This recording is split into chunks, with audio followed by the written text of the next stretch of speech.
Let's bring in Edward Lawrence. Great to have you with us. So explain a little bit about, how it got to this point, Edward. What was the feel in the room before all of this exploded?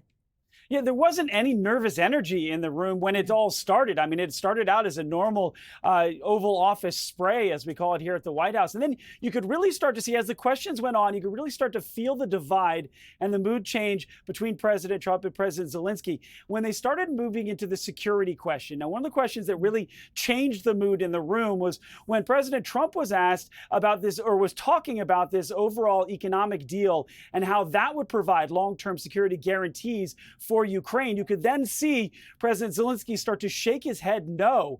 President Zelenskyy had a message then for President Trump a little bit later on when he was talking about he wants to see concrete security guarantees and would like to see behind it all. You could tell he wanted to see more weapons, guarantee of more weapons, U.S. coming into Ukraine. But the security guarantees is really where this shifted and changed, and you felt the mood just turn south very quickly.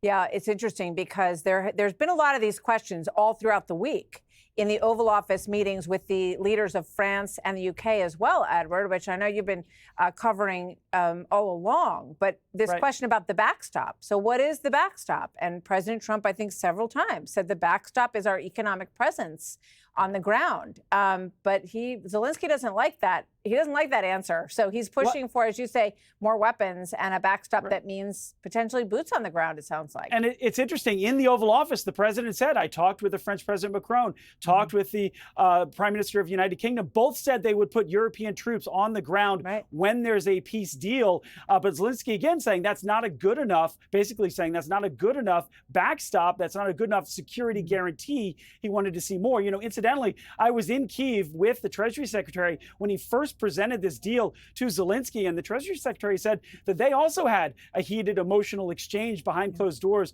when this was laid. And he related to President Zelenskyy that this was your best option at security long term with the United States. And that was the president's message today. Long term, this is the option for security guarantees.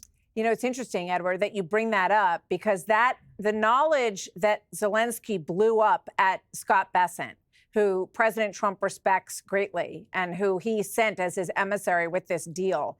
You know, obviously he had that in his mind going into this meeting, that he had just blown up over this deal at the Treasury Secretary. Yeah, and Scott Bessent was in the room for the Oval Office for this one. So, yeah, he was well aware of what happened. Yeah, all of that is very important background to what we just watched. Edward, thank you very much. Interesting day on the job. Good to see you.